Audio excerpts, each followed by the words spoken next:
Story of Seasons Pioneers of Alethon allows you to unlock a lot of new features, items and buildings early on. The only problem is that all of this costs a whole lot of money and you have to carefully prioritize what you spend your money on. To make this easier for you, I'm going to give you 5 ways to make good money in the very first season of the game.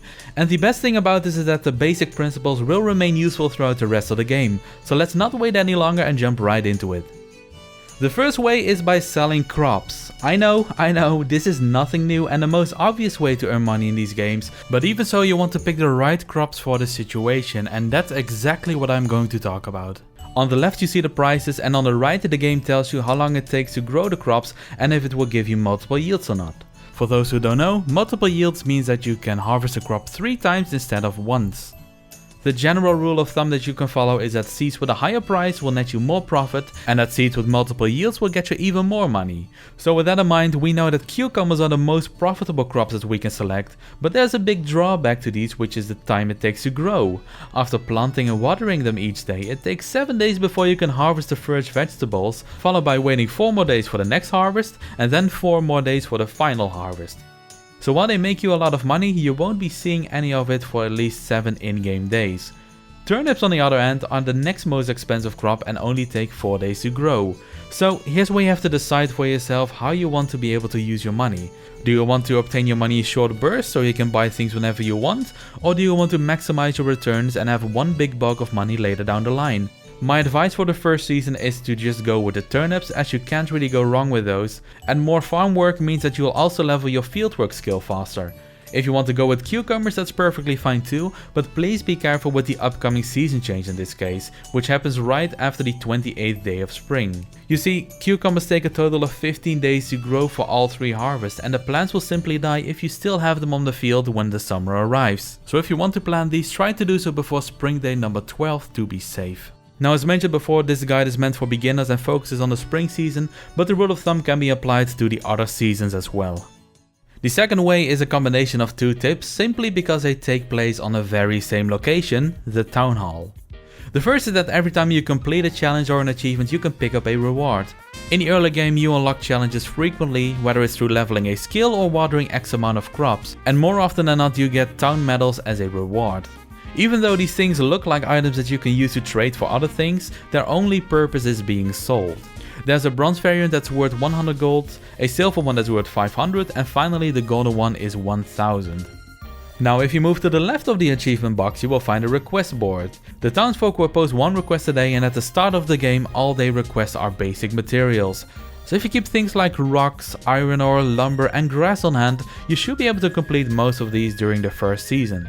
So with these 2 things in mind, my advice is to make it a daily habit to go check the town hall for an easy request to complete and to check the achievement reward box for any new medals. The third way is by winning minigames. Each season has 2 events and one of them is a minigame with a competitive element. Winning this gives you 5000 gold plus a golden trophy. If you like the trophy you can place it somewhere in your house, but if you don't care much for it you can also sell it for a nice little profit. Every time a new day starts in Pioneers of Alethon, the game creates an autosave. So if you took part in the event but didn't manage to win and want to try again, all you have to do is to go back to the title screen and load up the last autosave. Also, simply by taking part in an event you unlock an achievement that gives you 3 bronze town medals, so make sure to check the reward box in the town hall I mentioned in the previous tip. Next up we have diamonds and gems. Now this is something for a couple of hours into the game, but it has made me so much money that I just have to include it. I personally had this set up by the 23rd day of the first season, but depending on your playstyle you can have it done a little bit sooner or later. The idea is as follows. Once you have access to the second mining cave, there is a small chance to obtain raw diamonds from the mining nodes in the walls. At the same time, from 4B21 onwards, you can run into these red spiky mining nodes that will give you raw rubies. If you take these raw gems and place them in the jewel maker, you will get a polished version of the gem after 1 in-game day. A polished diamond sells for 10,000 gold and a ruby sells for 1,000 gold. Early on these are insane numbers and a great way to make money while waiting for your crops to be done. Now let me quickly talk you through on how to set all of this up so you can benefit from this throughout the rest of the game. Step 1 is to repair the bridge at the edge of your farm. You can choose to pay money or provide 15 lumber. I mean, this is a video about making money after all, so we do not want to needlessly spend any of it. All you have to do to get lumber is to craft a lumber maker and add logs to the machine. Now step 2 is not required, but I really recommend that you do it because it makes your life a lot easier, and that is to upgrade your hammer at least once. You can do this at the tool shop in town, and all you need for this is 3 lumber, 3 iron ingots and 1000 gold. Just like with the lumber for the bridge, you can create iron ingots by crafting a maker machine and adding iron ore. Step 3 is to go and keep on mining until you reach mining skill level 6. You won't complete this in one day, so I would say just gradually work towards this whenever you have any leftover time and stamina. The mining nodes in the wall have a small chance of dropping a raw diamond, so always make sure to keep an eye on these. And after reaching floor B21 you can also start to run into rubies. Just keep on doing this until you reach mining level 6, which unlocks a jewel maker recipe, and also make sure to keep crafting iron ores and silver ores during this step, as you will need these later. Now in step 4 it's finally time to create the jewel maker. You will need 5 iron ingots and 10 silver ingots, so I hope you've been making those. Additionally, you will need 1 raw white opal. If you don't have this yet, you can go into the first mine and look for glimmering patches on the floor. By using a hoe on these, you will get one soon enough. Once the jewel maker is set up, simply add the raw diamond or ruby and enjoy the profits from selling these via the shipping container.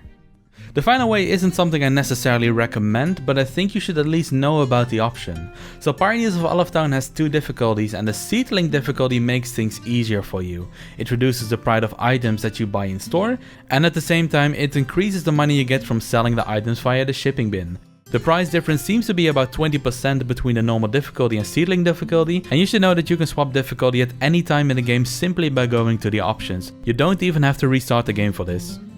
So those are my 5 best ways of making money in the very first season of Pioneers of Oloftown. If you found this video helpful, make sure to give it a like and share it with someone else that could use it too. I will be working on a few more videos for this game in the coming days, so if you do not want to miss these, make sure to subscribe to the channel. As always, if you have any questions about this game at all, feel free to drop them in the comments and I'll try to get to them as soon as possible. And on that note, I want to thank you all for watching, and until next time.